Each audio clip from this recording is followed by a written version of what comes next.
Pedro. Obrigado. Vamos continuar com a nossa Bíblia aberta, né? Que agora nós vamos sair da celebração para a cerebração agora, né? Vamos usar o cérebro agora para absorver a palavra. Vamos para Romanos capítulo 5, onde eu estou falando já hoje completo 3 encontros, né, nessa porção da Escritura. E a minha proposta é continuar falando dentro da Epístola aos Romanos, né, porque aqui estão uma série de doutrinas bíblicas das quais eu quero abordar com os irmãos. Como eu disse nos encontros passados, eu não vou fazer aqui uma exposição teológica da Epístola, né, ponto por ponto e tal, não, porque isso se torna cansativo, isso é mais para os bancos de seminários, né?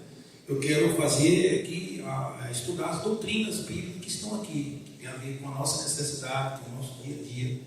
Todas as vezes que você vier aqui, terça-feira, e você quiser botar em prática o que você ouviu, você só bota o pé do lado de fora.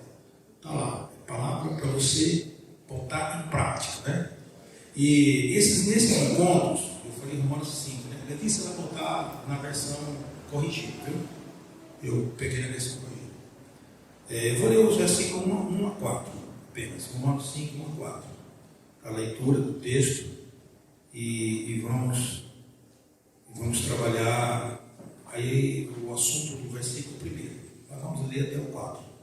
Sendo, pois, justificados pela fé, temos paz com Deus por nosso Senhor Jesus Cristo, pelo qual também temos entrado pela fé esta graça, na qual estamos firmes, e nos gloriamos na esperança da glória de Deus. E não somente isto, mas também nos gloriamos nas tribulações, sabendo que a tribulação produz a paciência, a experiência, e a experiência a esperança. Amém? Vamos ler só até o versículo 4. E como eu sou cabeça, vamos bater mais um papo com Jesus a respeito desse negócio aqui. Pai querido, em nome de Jesus, nós estamos agora expondo diante de Ti nosso coração em concordância ao Senhor, para receber a palavra, não a palavra apenas que eu falar, que eu verbalizar aqui, mas a palavra que o Espírito quer que seus filhos ouçam, que o Senhor possa aplicar, fazer a aplicação correta, certa da sua palavra, que eles tenham discernimento para não absorver o que eu digo, mas o que o Senhor está dizendo, Senhor, na tua palavra. Senhor Deus Pai, que assim seja, assim nós oramos em nome de Jesus. Amém. Glória a Deus. Bom, nos últimos 2 estudos, eu ministrei a respeito da justificação e dos seus benefícios, que é o que aparece no primeiro versículo, né? Justificado, pois, pela fé. Então, eu falei sobre a doutrina em si e falei sobre os benefícios da justificação, que são 3 que o apóstolo Paulo abordou nessa porção da Escritura aqui. Ele abordou. Aliás, aqui, mano, estou dizendo assim, vai até o verso 11. Né? Ainda não cheguei lá, né? Mas vai até o verso 11. E essa porção faz parte da segunda divisão da epístola.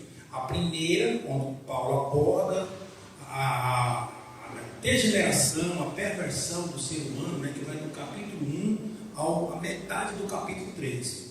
Da metade do capítulo 3 até o 5, ele aborda como Deus fez para resolver esse problema do homem, né? E ele, inclusive, cita 2 eminentes servos de Deus, homens, pais desta nação, que foi Abraão e Davi, dizendo que eles foram também justificados pela fé e não por obras, né? Então, eu disse nos últimos estudos que a doutrina da justificação é a mais difícil doutrina da salvação, que nós temos dificuldade de entender.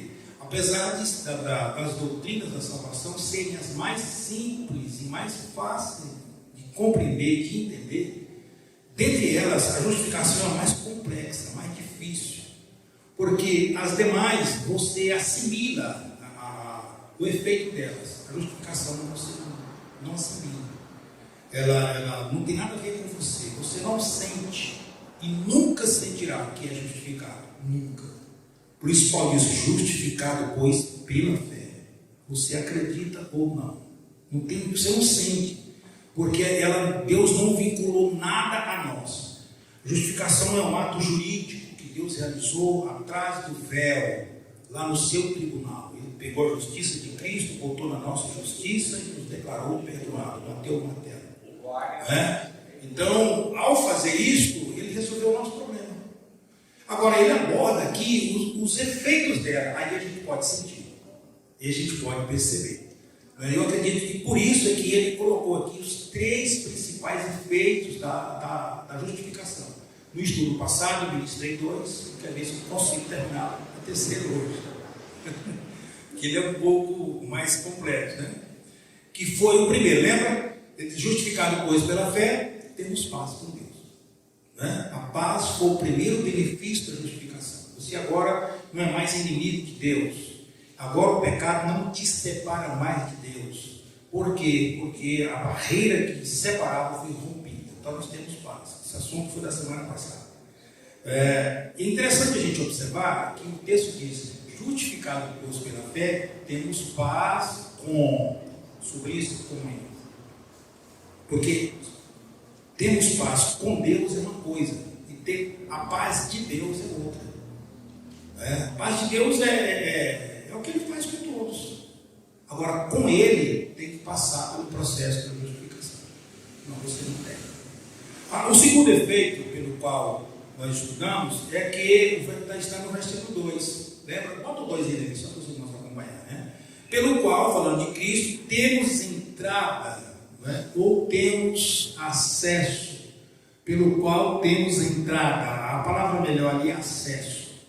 A versão atualizada traz acesso. Ela é melhor para compreender. Obrigado, filho. Eu pedi para você fazer isso, acabei esquecendo. Fica melhor para os irmãos. Fica melhor. Eu acho também que esse vestido está precisando de uma regulagem. Não colocar os andares aqui para mexer em outras coisas, não vamos fazer isso. Ele melhora a qualidade.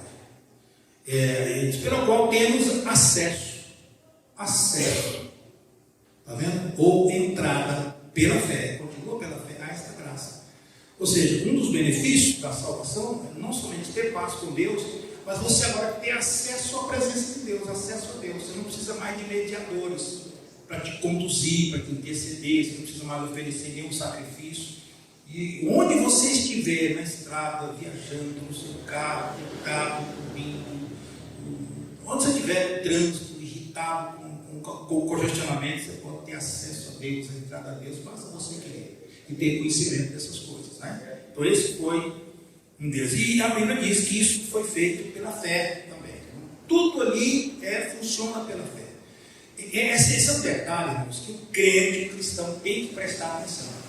Essa questão da relação com Deus, ela se dá no campo da fé. No campo da fé. Por isso que as religiões querem criar um caminho, querem criar um apetrecho para agradar a Deus e fazer para Deus. Se eu não estiver criando alguma coisa que se torna abstrato, né? Ou melhor, concreto, abstrato não, abstrato é quando você, é o caso da fé. Que não seja concreto, acender uma vela, carregar um rosário, contar ali um negócio que está rezando e contando. Se não tiver um negócio para botar a mão nos olhos, palpável, a gente parece que não chegou a Deus. Mas nós temos que entender que essa relação nossa é pela fé. Aí, lá na frente, um pouquinho, eu vou mostrar aos irmãos o que Deus fez para nos ajudar nisso. Para nos ajudar, porque os seres humanos são evidentemente analógicos, né? Eles gostam da coisa de pegar, de olhar, né? Até hoje tem gente que acostumou com o mundo digital, que ele gosta do analógico.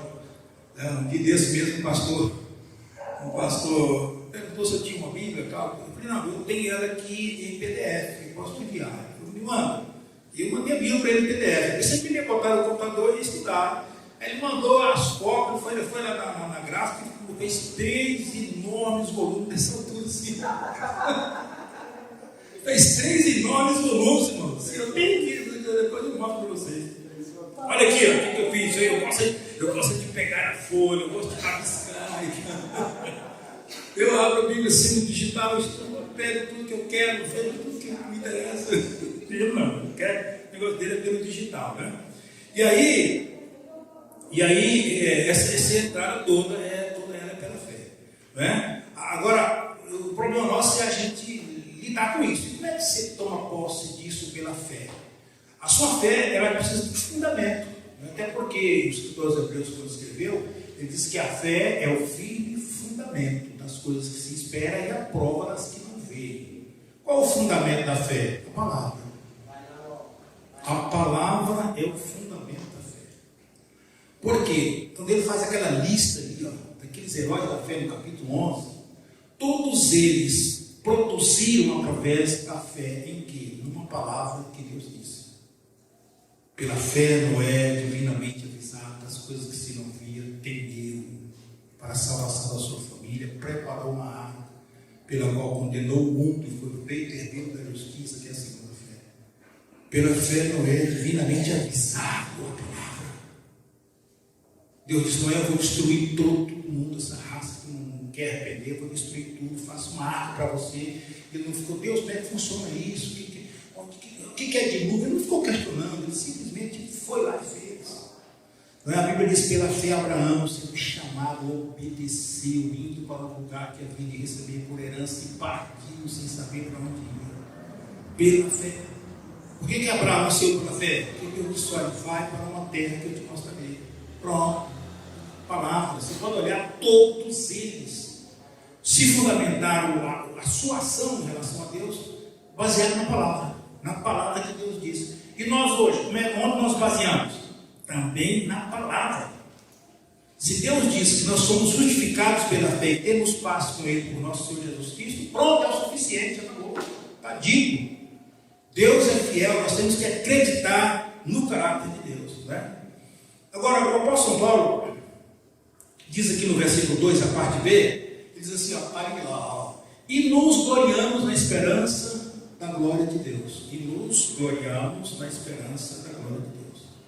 Então, ali está o terceiro motivo, né? E aí o apóstolo Paulo, a partir daí, ele passa a abordar outros 3 motivos pelos quais nós devemos gloriar na presença de Deus. E gloriar aqui não tem nada a ver com vanglória, com meritório, algo assim que, bom, eu sou eu porque eu sou eu. Não tem nada a ver com se gabar pelo que você é. Aqui não tem nada a ver. Ele apresenta aqui para os irmãos os motivos pelos quais nós devemos gloriar, né? E aí ele diz: olha, nos gloriamos na esperança da glória de Deus. Primeiro lá, nos gloriamos na esperança da glória de Deus. No verso 3 ele apresenta outra razão porque nos gloriamos. Verso 3, volta lá. E ele diz lá no verso 3: e não somente isso, ou seja, não somente na esperança, mas também nos gloriamos nas tribulações. Sei que é duro, né, irmãos? Então você nota que primeiro diz: olha, você glorie na esperança, ou seja, na certeza de que aquele que te prometeu vai cumprir o que disse. Qual é a maior esperança da igreja, irmãos? O arrebatamento da igreja. Orar com Jesus um dia, estar com Ele eternamente, longe das tribulações da vida, onde Ele enxugará do nosso bolso toda lágrima, todo choro, né? Ele vai limpar tudo isso. Essa é a nossa esperança. Você também diz: olha, não somente a esperança do que é futuro, mas do que é presente. As tribulações. As tribulações é para o tempo presente, a de conotação presença, né? Presença. Agora, há quem pensa, e aqui mora o negócio, há de nós quem pensa que a nossa performance cristã, o seu estilo agradável a Deus, de servir a Deus, vai te isentar das tribulações.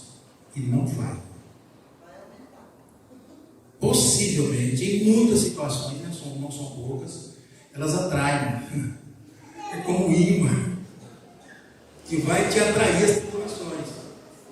O apóstolo São Paulo diz que nós temos que gloriar não somente nessas coisas de lá, mas também nelas, daqui. E a razão pela qual nós devemos gloriar nas tribulações é porque determinadas coisas essenciais para a nossa trajetória na fé só vem através da tribulação. E ele começa ali, ó. Sabendo que a tribulação produz a paciência. Agora preste bem atenção naquela frase que o apóstolo Paulo botou ali, ó. Sabendo que a tribulação produz a paciência. Se você não souber que a tribulação tem os seus benefícios, quando ela bater na tua porta, você só vai lamuriar. Por isso que é importante importante o saber. A palavra mais importante desse texto ali é a palavra sabendo. Quando a Epístola aos Romanos é cheia dessa frase, dessa palavra. Quando você estiver lendo e você perceber que essa palavra apareceu, preste muito atenção no que está vindo em sequência. É como se o apóstolo dissesse: olha, vocês não podem continuar sem saber disso. Não dá para ir, não dá para avançar sem esse conhecimento. É como se você fala a língua portuguesa e você precisa ir em determinado lugar e tem as setas indicando onde você vai. Lá na frente você encontra a seta. Daqui para frente você só vai se você souber inglês. E as setas, parece que eu em inglês, o que você vai fazer? Se você não souber inglês, você não avança. É muito parecido isso aqui, ó. Sabendo disso, que a tribulação produz a paciência. E aí, cada uma dessas virtudes vão gerando outras virtudes. É uma que produz a outra, que produz a outra. Que não vem tudo de uma vez num pacote. Deus, irmãos, Deus não anda de elevador. Ele só anda de escada, de grau, de degrau, de degrau.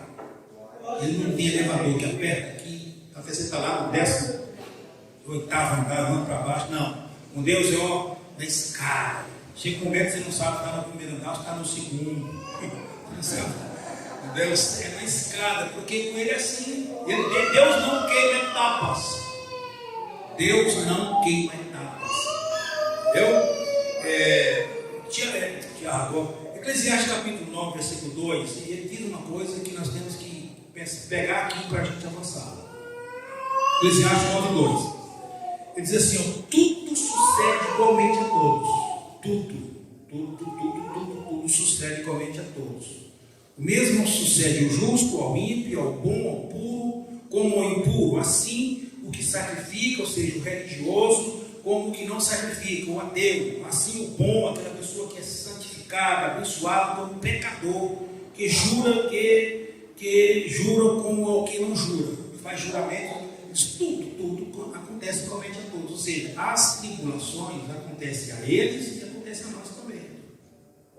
Não é? A diferença que há entre eles e nós é que eles, quando recebem, eles, os ímpios, né, os pecadores que não têm comunhão com Deus, não têm vida com Deus, a diferença que acontece é que quando a tribulação chega lá, o problema bate na porta deles e eles não sabem o que fazer. Se desesperam, se maldizem, fazem bobagem, chutam o balde, né, como diz o ditado.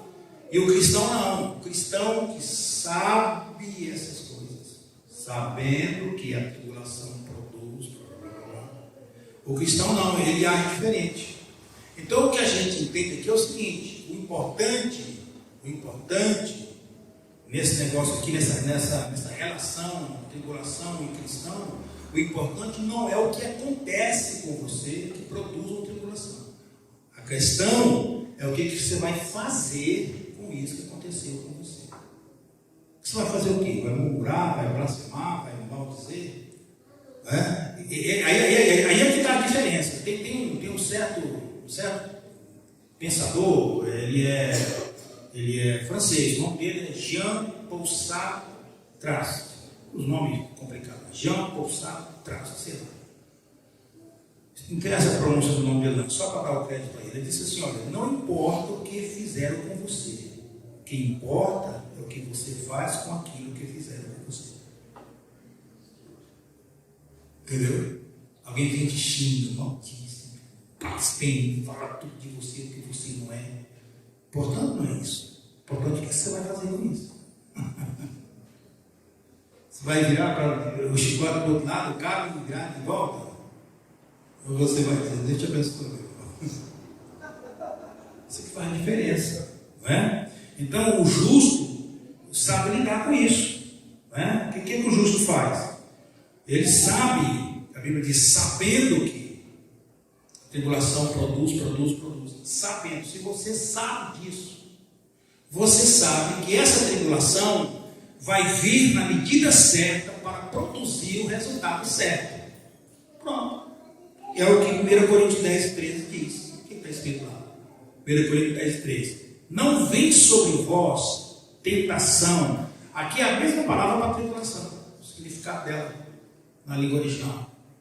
Paulo botou tentação, porque às vezes ela vem como forma de teste, de prova, né? Por isso que ele botou tentação, mas a palavra original é a mesma. Nosso português não tem a palavra apropriada para fazer a descrição correta de uma e da outra. Então, ora aparece tentação, ora aparece tribulação, está falando da mesma coisa.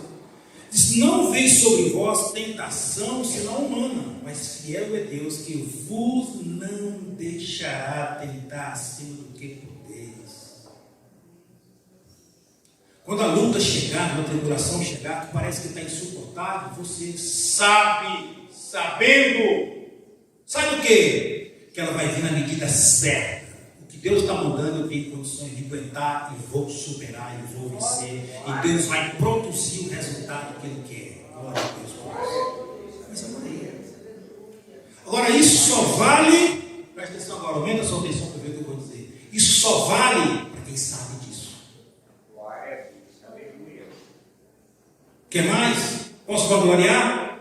Só vale para quem vem para o culto de terça-feira. Quem não vem não sabe disso, irmão. Porque ao ler a Bíblia passa batido nessas verdades. Passa batido. Passei quantas vezes batido nessa informação de Paulo, sabendo o quê? Sabendo o quê, Paulo?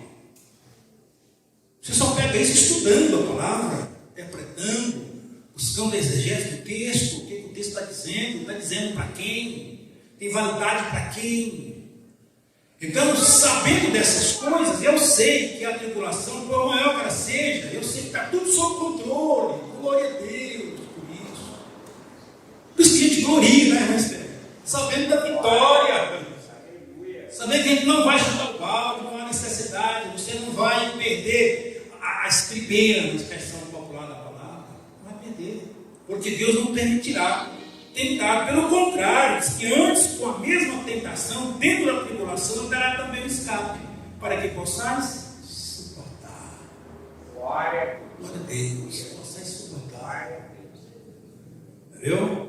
Irmãos, quando eu olho, eu tenho que voltar nesses textos, né? Porque ilustra, né? Faz entender. Sinceramente, eu tive alguns momentos, quando o Lucas estava internado lá com a Covid, eu tive alguns momentos de medo de perdê-lo, né? Alguns momentos de medo. O Esteve viu isso, né? Eu tinha medo, mas na hora que eu tinha esse medo, o Espírito Santo me trazia esse texto aqui, no primeiro grupo das 13. Na mesma hora ele me trazia. Me ajudava, me socorria. Não tinha nenhuma Bíblia em cima do painel do carro, eu estava indo para lá, levar o almoço para ele, voltando. Não tinha nenhuma Bíblia em cima, mas ele ia na Bíblia que estava aqui dentro. Olha o segredo de carregar a Bíblia aqui. Ó. Ele me trazia. Eu só lembro que está aqui, irmão. Está aqui, não lembra não. Você tem que ir lá buscar, botar aqui para ele lembrar. Entendeu? Eu lembrava que Deus não ia permitir aquilo, porque se ele fizesse aquilo, eu não ia suportar. Aí eu sabia que mais cedo ou mais tarde a vitória vinha. Sabia. Eu sempre discuti isso com meu bem em casa e a gente analisando essas coisas. Né? Outra coisa, além de você saber que elas virão na medida certa, as tribulações também vêm não porque Deus não te ama, não porque Deus quer ver você sofrer, pelo contrário, é porque Ele te ama mesmo que vem. Ou seja, as tribulações sempre virão com um propósito. Sempre virão com um propósito. Você pode pegar a vida do patriarca Abraão, eu podia agora discorrer isso aqui com os irmãos, já ministrei sobre isso aqui uma vez. Você pode pegar a vida de Abraão, da hora que ele saiu de Ur dos Caldeus até ele chegar em Canaã, e os vai e vem dele na terra, descendo para o Egito, voltando de novo. Você pode ver que a vida dele foi marcada por essas etapas. Em cada situação que ele vivia, Deus elevava o nível de conhecimento dele, de relação dele com Deus, ia crescendo na sua fé, cada etapa. Então ela vem sempre com um propósito. Romanos 5,3 ele diz, olha, e não somente isso, mas nos gloriamos também nas próprias tribulações, sabendo, né, que a tribulação produz a perseverança. Está lá no texto, então ela vem com um propósito. O primeiro delas é produzir uma virtude, que sem essa virtude, irmãos, você vai até chegar no céu, mas todo marcado. E muitos não chegarão, que é a perseverança. perseverar. Porque tem hora que você não vê mais caminho. Tem hora que você tem que pisar, e Deus tem que botar a terra embaixo. Você não vê. Se você não tiver esperança e perseverança para continuar, você para. Porque tem hora que falta oxigênio. Aí você tem que perseverar. Esta é uma das virtudes mais importantes da vida cristã, perseverança. E a Bíblia diz que ela não vem por outro meio. Você pode ler todos os livros que se escreveram sobre perseverança. Você pode frequentar todas as faculdades que ensinam sobre perseverança. Você pode fazer o que você quiser. Se você não passar pela tribulação, ela não é produzida. Porque ela é uma produção de Deus na nossa vida. É uma produção. Você não adquire. Não é? Conhecimento é só você estudar, você adquire. O saber, só estudar que você adquire.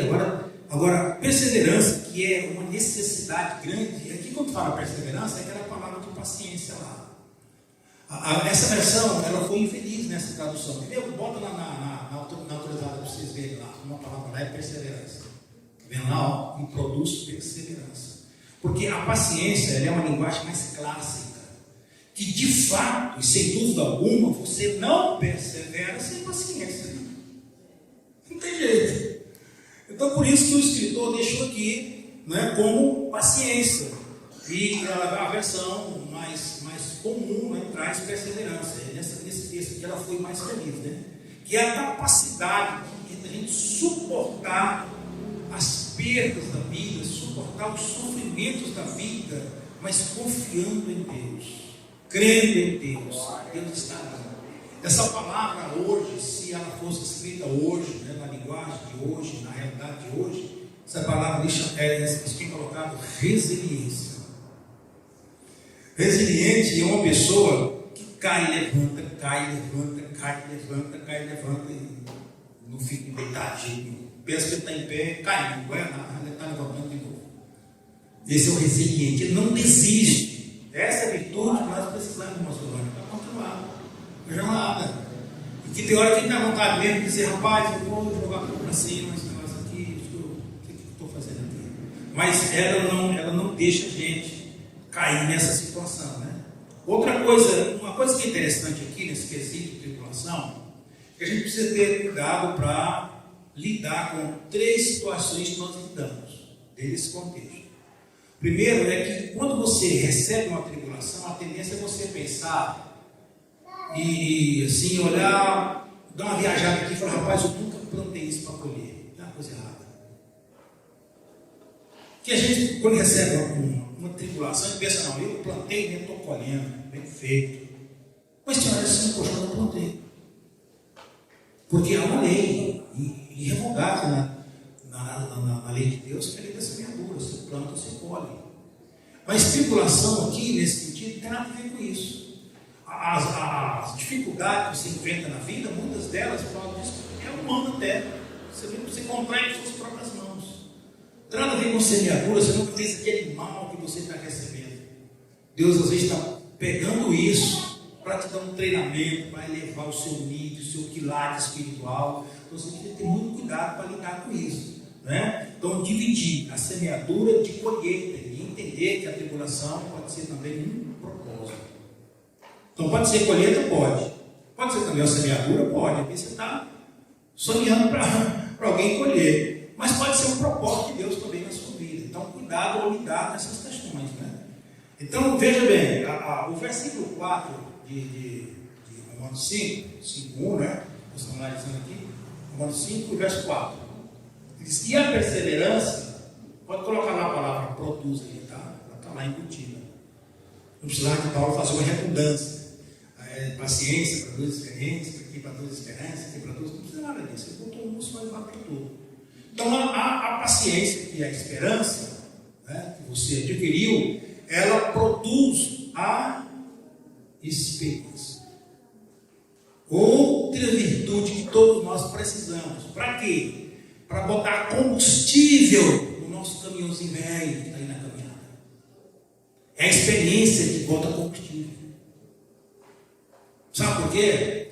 Porque quando você enfrenta uma tribulação e Deus te dá vitória, Deus sempre vai te dar mesmo, Deus te sair daqui lá e ufa, graças a Deus, o que aconteceu? Acumulou experiência. O dia que você entra outra, você parece que é bichinha. E ela quer lá, moça, ela me deu vitória, essa aqui então, isso aqui é bichinha.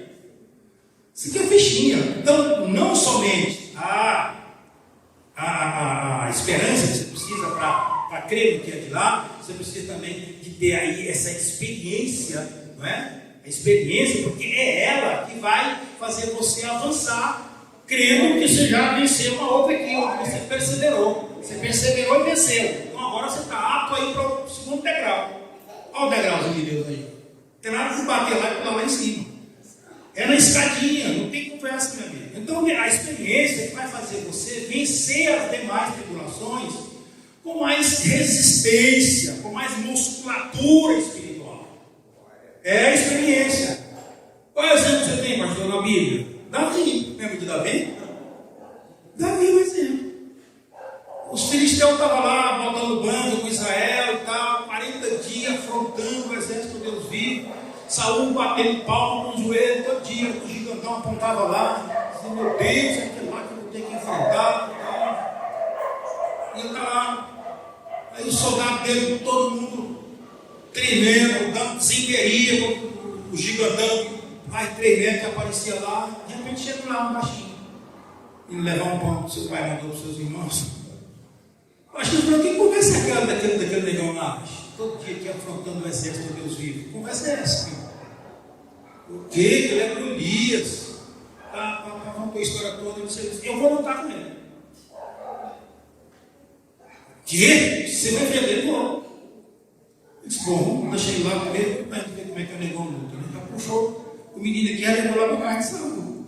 Saúl, esse menino aqui chegou lá dizendo que vai lutar com o Golias. Vai pegar o Golias.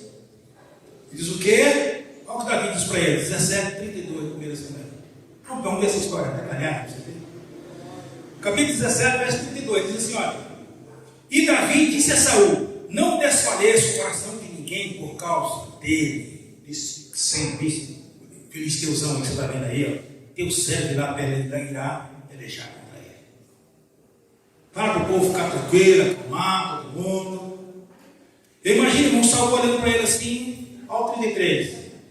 Saúl lhe disse a Davi, contra este filisteu não poderá ir à guerra, contra ele, pelejar contra ele, pois tu és moço, e ele é homem de guerra desde a mocidade. Você está doido, menino, quer enfrentar um homem daquele? Seu pastorzinho de ovelha e quer enfrentar um negócio daquele lá? Irmão, aí olha o que Davi disse para ele. Então Davi disse a Saúl, ou disse Davi a Saúl, teu servo apacentava as ovelhas de seu pai, e via um leão e um urso, e o tomava uma ovelha do rebanho. E eu saía após ele e o feria, eu livrava da sua boca. E levantando-se ele contra mim, eu lançava ele na barba dele, e feria e matava. 36. Assim feriria o teu servo o leão com o urso, e assim será esse circunciso filisteu. Gente, que eu fiz com o leão, eu vou fazer com ele. Lá vai entender, irmãos? A pergunta é, por que Davi se expressou tanta coragem diante do rei, para enfrentar um gigante que estava afrontando as companhias de Israel? Tribulação produz a experiência. Ele viu o que Deus tinha feito, se Deus matou o leão, matou o urso, quem é esse negão aí para não cair? Quem é ele? Quem é esse Cida? Mas ele está afrontando os exércitos do Deus vivo. Que história é essa? Eu não aceito negócio desse não, hein? O meu Deus, afrontado por esse filisteu incircunciso, não tem aliança com Deus, não adianta isso. Você falava em circunciso aqui? Ele não tem aliança com Deus, eu tenho, eu vou para cima dele. Viu? Olha o 37, disse mais Davi, o Senhor me livrou da mão do leão e do urso, ele me livrará da mão deste filisteu. Então Saúl disse, então Davi, vai embora e Deus assim contigo. E vocês conhecem a história, vocês sabem o resultado da história. Preciso dar um passo mais aqui. Ele foi, e como disse o pastor Luiz Palau, ele usou uma frase muito engraçada, né? Ele disse assim, quando Davi bateu o olho nele, eu imagino que Davi pensou assim, esse cara é tão grande, não tem nem jeito de errar a pedrada. Desse tamanho eu nunca vi, não tem nem jeito de errar, quer bater e cair. Não deu outro, né, irmãos? Quando todo mundo viu a pedra rodar na cabeça do negão, rodar e cair de costa. Quando caiu dali, agarrava a espada dele em cima do cangote, dentro do pescoço, já cortando a cabeça, levantando a espada, e o povo lá dando glória a Deus, lá do outro lado. Por quê? Porque o Davi, Deus não poderia usar qualquer um daqueles soldados que estavam lá, qualquer um da casa de Davi que estava lá, de Saul que estava lá, sim. Só que não tinha experiência para isso, não ia acreditar em Deus, não ia ter confiança em Deus. O que a experiência faz, irmãos, é levar a gente a confiar em Deus naquilo que vamos fazer, depender de Deus naquilo que vamos fazer, que é o que Paulo diz no verso 3 e 4 aí, sabendo que a tribulação produz a paciência, e por sua vez a experiência, e por sua vez a esperança. Esperança de quê? De que as coisas tudo vai dar certo, tudo vai fluir. A tribulação é necessária por isso, né? Foi o caso de Samuel. Samuel, no capítulo 7, 1 Samuel, capítulo 7, verso 12, não é? Ele, após a vitória contra os filisteus, ele usou uma palavra bem interessante, diz assim, então tomou Samuel uma pedra, pôs entre Mispa e Sem, e chamou o seu nome Ebenezer, porque essa palavra tinha significado. Qual o significado dela? Até aqui nos ajudou o Senhor. Dizer, as experiências vão nos dando essa confiança. Eu venci aquela, parei aqui, surgiu outra, eu vou vencer também, e Deus vai me dando vitória. Esse até aqui significa dizer, eu venci até aqui, quando eu chegar lá eu vou vencer até aqui, quando eu chegar lá eu vou vencer até aqui, e Deus vai me dando vitória, deixa lá, não precisa de chegar. Então por isso que essas virtudes são importantes, elas só vêm pela experiência. Não é? Só vem pela experiência. Se a experiência produz a esperança, que diz o versículo 5, verso 5 e 5. E a esperança não traz confusão, porquanto o amor de Deus está derramado em nossos corações pelo Espírito Santo que nos foi dado. Você percebeu isso aqui? O apóstolo fala uma verdade aqui, que nós vamos estar atentos. Diz, olha, a esperança, ela não traz confusão, ou seja, ela não é confusa. A certeza, essa esperança aqui é uma palavra para certeza de que você vai vencer as tribulações, vencer as lutas, não é? Ela é a certeza, você espera que vai vencer, isso é fato. E aí, o que Deus fez por isso? Diz que o amor dele foi derramado no nosso coração pelo Espírito Santo que nos foi dado. Isso aqui leva a entender que se o Espírito Santo não fosse nosso ajudador nesta jornada, nós não conseguiríamos alcançar os propósitos de Deus na nossa vida. Por quê? Porque a luta, irmãos, e a tribulação que produz essas virtudes, parece que não sobre-humana, parece que não vence mesmo. Mas Ele dá o seu Espírito para nos ajudar. O amor de Deus que foi derramado em nossos corações. É importante que essa palavra amor aqui, a gente entenda ela pelo menos de duas maneiras, né? O amor que isso vai nos fazendo a gente ter por Deus, né? E o amor que Deus tem por nós. É uma relação, porque não há mais guerra, não há mais.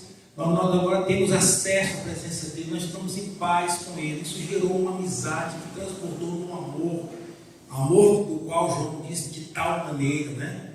Desse amor. E isso tudo foi nos concedido para que nós pudéssemos vencer as lutas e as tribulações da vida, para adquirir essas virtudes que vai nos levar até a entrada nos céus. Você não tem a menor dúvida disso, irmãos. Eu gostaria de ler um texto aqui, 1 Tessalonicenses 5,18, ele ajuda a lidar com essas questões, né? 1 Tessalonicenses, capítulo 5, e o versículo 18, ele diz assim: em tudo dai graças. Olha que texto. Em tudo dai graças, porque esta é a vontade de Deus em Cristo Jesus para convosco. Esse é outro texto complicado de entender. Em tudo dai graças, meu Deus, em tudo mesmo. Então acontece uma coisa ruim na nossa vida, nós temos que dar graças. Não é? Aí a gente tem que entender o que o apóstolo São Paulo está dizendo aqui. Né? Ele não está dizendo que em tudo que acontece na sua vida você tem que agradecer. Por exemplo, você sai daqui e viaja, bate o carro não tem seguro, deu perda total, você ficou a pé. Você vai se agradecer a Deus porque perdeu o seu veículo de locomoção? Não é isso que a Bíblia está dizendo. Você recebe o seu salário, vai para casa, o ladrão cerca no meio do caminho, toma o dinheiro, vai embora, você tem que dar graça porque ficou sem nada. Porque ficou sem. Muito bem, obrigado. Eu pensei que o violência estava ali. Então, obrigado, meu irmão. É assim que é. Eu vou te desconsagrar para diabo. Você serve muito bem com o diabo. Bem? Obrigado. Então, será que é isso que Deus está dizendo? Olha, você vai perder o salário, todo ladrão levou, você tem que me dar graça disso. É isso que Deus está dizendo? Não é. Não é. Deus está dizendo aqui, irmão, na realidade é o seguinte: dai graça em tudo, por saber que em tudo há um propósito. Dai graça em tudo, porque em tudo há um propósito. É o que Paulo diz em Romanos 8, 28. Lembra desse texto? Vamos botar ali? Romanos 8, 28. Ele diz: olha, e sabemos. Olha aí olha aí a importância do saber. Só desfruta disso aqui quem sabe. E sabemos que todas as coisas contribuem juntamente para o bem, todas as coisas boas e ruins, todas as coisas. Por isso você tem que saber que tudo que acontece com você contribui juntamente, ou seja, coisa boa e coisa ruim, por isso juntamente, para o bem e não para o mal, está escrito, mas para o bem daqueles que amam a Deus, daqueles que são chamados por seu decreto. Deus fala aqui com duas classes de pessoas. Ele diz que aqueles que amam a Deus, quantos aqui que amam a Deus? Tem uns que não amam mais. Deus. Okay. Glória a Deus. Então, irmão, isso aqui tem a ver com você. Tudo que acontece com você, tudo, de bom e de ruim, acontece por um propósito de Deus.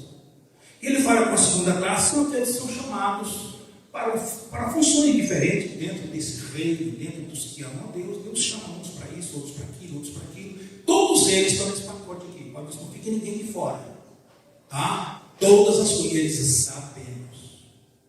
Em outras palavras, você tem que saber disso. Você não pode tocar a vida sem saber dessas coisas. Porque senão acontece uma coisa boa, glória a Jesus, e festa. Acontece uma coisa ruim, né? Entre aspas, porque não chega a ser ruim. Aí pronto, Deus não me ama, por que foi comigo, por que não foi com aquele? E começa agora a fazer pergunta a Deus, por quê? Não, você tem que saber que tudo que acontece para o bem. Então não é o que aconteceu em si que é bom, é o propósito disso que é bom. Eu vou dar um exemplo aqui. Eu consolei um pai essa semana. Lembra aquele irmão que nós oramos aqui, pelo filho dele, tal, amputar a perna, aquele negócio todo, tal. Vai amputar a perna dele, a perna apodreceu, não tem que amputar. E aí eles todos meio desesperados, mãe, pai e tal. E eu citei esse texto para ele. Falei, irmãos, vamos dar graça a Deus por isso. Falei, por uma razão simples. Qual que você prefere? Falei para ele, senta com a sua esposa e conversa com ela sobre isso. O que vocês preferem? Ter ele ao lado de vocês com uma perna menos ou ter ele longe, sem nenhuma das pernas? Quem sabe Deus fez isso, permitiu isso acontecer para poupar a vida dele. Pastor, ele era meio doido mesmo no trânsito. Pois é. Mesmo com essa agora ela aprende.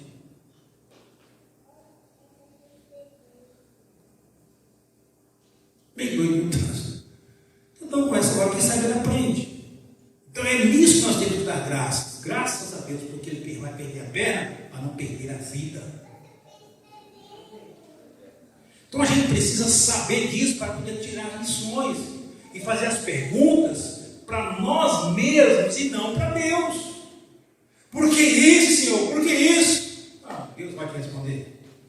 Mas eu pergunto para você, Pai, que lição eu posso aprender disso? O que o Senhor quer me ensinar com isso? Abra o meu entendimento para entender o seu propósito nisso. Me ajude. ilumina a minha mente. Essa é a nossa atitude, porque a palavra dele é fiel e soberana. Se todas as coisas contribuem, é porque essas coisas contribuem mesmo. Se nós não estamos entendendo, o problema é nosso. Essa aqui é a grande verdade. Entendeu? Por isso é que ele disse: olha, vocês têm motivos para gloriar. Vocês gloriam na esperança, gloriam nas tribulações, porque ela produz essas coisas boas. E a terceira coisa que nós devemos gloriar está no versículo número 11, 1 Coríntios, Romanos 5:11. Pode dizer assim, Romanos 5:11. Está lá? Vou ler aqui. E não apenas isto, que ele vem falando dessas coisas. Não apenas isto, mas também nos gloriamos em Deus. Também nos gloriamos em Deus, não somente na esperança, não somente nas tribulações da vida, que produz uma série de virtudes que nós precisamos, mas também nos gloriamos em Deus. Olha que palavra, olha que expressão. Gloriar em Deus. Aqui é gloriar mesmo. Aqui é atribuir a Deus todo louvor, toda glória por tudo que Ele é e por tudo que Ele fez. Muitas razões nós podemos enumerar aqui pelas quais nós devemos gloriar em Deus. Enfim, no que diz respeito a Deus, todas as coisas, né? Mas Deus abordou aqui três coisinhas que talvez nós precisamos prestar bem atenção nelas. Ele diz que quer que nós gloriemos nisso. Três coisinhas. Vamos ler elas? Para que eu disser pausa, você para de ler, tá? Porque se você continuar lendo, você vai entender o que eu vou falar e você não vai entender o texto. Então, Jeremias capítulo 9, versos 23 e 24. Olha o que Deus diz aí. Jeremias, boca de Deus, profeta, falando: assim diz o Senhor, não se glorie o sábio na sua sabedoria. Pausa. Não se glorie na sua sabedoria, porque essa é uma tendência humana. Pensar que ele sabe mais do que o outro e que esse é o cara. Deus disse: não entra nessa, é fria. Não se glorie na sua sabedoria. E mais, não se glorie o forte na sua força. Se achar que é o bam e quer tirar onda com o coitado, não se glorie. Não faça isso. Também não se glorie o rico nas suas riquezas. Não pense que o seu dinheiro faz você melhor do que o outro. Não se glorie nisso. Aí imagina Deus dizendo assim: você quer se gloriar? Quer mesmo? Então preste atenção. Mas o que se glorie? Glorie-se nisto. Primeiro, em me conhecer. Quer gloriar? Você quer tirar onda? Você quer ser o bambambam na sua rua? Me conheça. E esse conhecimento aqui que Deus está se referindo, não é o conhecimento que você aprende nos bancos teológicos, nas faculdades, não é o conhecimento que você enche a cabeça de letra, é esse conhecimento aqui. Ó o dedinho aqui. Isso aqui é um conhecimento produzido pelo relacionamento, pela vida com Ele, pela experiência.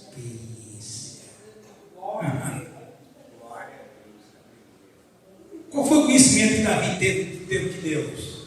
Que ele é maior que tudo.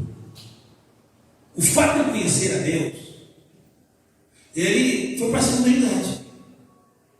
Esse conhecimento aqui é um conhecimento que você só adquire na relação com Ele, na convivência com Ele, na andança com Ele. E você vai andar com Ele, irmão, fazendo o que você está fazendo aqui, ó. Vindo estudar a sua palavra, aprender mais da sua palavra, para que o seu amor aumente mais e mais por Ele, para que o seu conhecimento prático, não conhecimento cognitivo. Tem muita gente aí com a cabeça cheia de Deus, de conhecimento de Deus, que ao você ouvir essas pessoas, se impressiona. Deus disse: você quer se vangloriar? Então, vanglorie em me conhecer. Aí Deus diz o seguinte: olha, e este conhecimento que você vai adquirir de mim, vai desembocar em três coisas. Primeiro, saber que eu sou o Senhor. Se você diz que conhece a Deus, irmão, mas não reconhece Deus como seu Senhor, você está enganando a si mesmo. Quem é Senhor na Bíblia? Aquele que é dono de tudo. A maior dificuldade que nós temos de compreender entre aspas, a nossa religião, né? A maior dificuldade nossa é que nós queremos compreender o cristianismo vivendo uma realidade democrática. Nós vivemos um governo democrático. Então a gente está com a cabeça cheia dessa democracia social que nós vivemos e queremos trazer isso para dentro da Bíblia. Mas o governo da Bíblia é teocrático. Ele é rei, ele é senhor de tudo, ele é dono de tudo. Ele é dono do céu, da terra, do mar, de tudo que neles existe. É dono de tudo. Reconhecer o senhorio de Deus é reconhecer que não somente você, mas tudo que você tem e é dele, pertence a ele. Você é um mordomo dele, só, nada mais. Mordomo. Mordomo. Você quer me conhecer? Quero. Está me conhecendo? Você já reconhece que eu sou o Senhor? Não. Então o seu conhecimento não tem valor nenhum. Deus está dizendo que é isso. Ele diz mais: saber que eu sou o Senhor e que eu faço beneficência. Essa palavra aqui pode traduzir para ficar mais compreensível, que eu sou bom, que eu sou bondoso, que eu faço bondade, que eu sou beneficente. Jesus chegou a dizer que ele vai descer chuva sobre justos e injustos. Às vezes você vê um ímpio ser mais abençoado que você fica ciumado de cara. Nem pode, eu sou filho de Deus, esse cara não é nada aí. Então você não conhece a Deus, que o Deus que você serve é um Deus beneficente. Jesus chamou uma turma para trabalhar para ele, contou a história de um homem, chamou uma turma para trabalhar para ele, chegou 6 horas da manhã, chegou 9 horas, chegou 12, chegou já era 5 da tarde. Fechando o dia. De tarde chamou todo mundo para acertar, e chegou 6 horas, pegou o carro lá dentro, está aqui os guias, sentou lá, veio o segundo, o dia, o terceiro, chegou o quarto, e o cara olhando, todo mundo recebendo o mesmo tanto. Quando deu por último lá, trabalhou só uma hora do dia, ganhou o mesmo tanto dele, ele levantou a mão. Senhor, posso falar? Por que eu cheguei aqui cedo, peguei todo o calor do dia, o sol do dia, e agora esse chegou, trabalhou só uma hora e ganhou só uma coisinha assim. E ganhou o mesmo tanto, em vez de ganhar só um pouquinho, porque trabalhou só um pouquinho. O Senhor disse assim: por acaso que é mal, que é injusto, e eu ser bom para ele, como foi contigo? Acertei com você quanto? Tanto. Pois é, quanto você tem na mão? Tanto. Está reclamando de quê? Eu dou ele o que eu quis dar. Eu sou bom. Esse é Deus que você viu, mano. Essa é a vida que fizemos. Eu sou bom, eu Deus beneficente, abençoador. Às vezes a roça do ímpio está mais verde que a sua, porque ele é bom. Você quer me conhecer? Então quero mesmo. Beleza, mas reconheço que eu sou o Senhor. Governo tudo, estou acima de tudo, mando tudo, tudo é meu e acabou. Né? Reconheceu isso porque está me conhecendo. E mais, que eu sou um Deus bondoso, um Deus bom, beneficente, para com todos. E mais, agora a terceira coisa que eu quero que nós saibamos sobre o seu conhecimento. Ele diz, não só beneficência, mas também juízo e justiça na terra. Eu faço juízo e justiça na terra. Irmão, você vai ler tudo que o Antônio leu aqui, tocou nesse assunto. Capítulo 12, viu? Ele diz assim: olha, a mim pertence a vingança. Não queira vingar ninguém, irmãos. Deus que você segue é um Deus vingativo. Pastor! Então você não conhece a Deus. Ele é vingativo. Toda injustiça que fizer com você, pode deixar com ele. Toda. A injustiça que ultimamente estão fazendo com o Brasil, especialmente, irmão, vai ter um acerto. Pode esperar. Pastor, já não sair. Pode entrar. Até a injustiça do marido ou a mulher, um com o outro, faz um com o outro. Ele está de olho. Ele está de olho. Eu faço juízo e justiça. Ou seja, eu julgo e julgo com a justiça. O que é justiça? É retribuir a cada um que é devido, que é de direito. Nem mais e nem menos, na medida certa. Por que nós não devemos cobrar o juízo e justiça do nosso semelhante? Porque nós vamos estar sempre errados na dose. Ou de menos ou de mais. Ou nós vamos cobrar de mais ou vamos cobrar de menos. Não, Deus disse que eu faço juízo e faço justiça, diz ele. Quer vangloriar? Quero. Vanglorie-se nisto. Em mim conhecer, saber que eu sou o Senhor. Que faço de beneficência, ou misericórdia, ou bondade. As versões vão variando. Eu li várias versões aí, elas vão variando de uma para outra.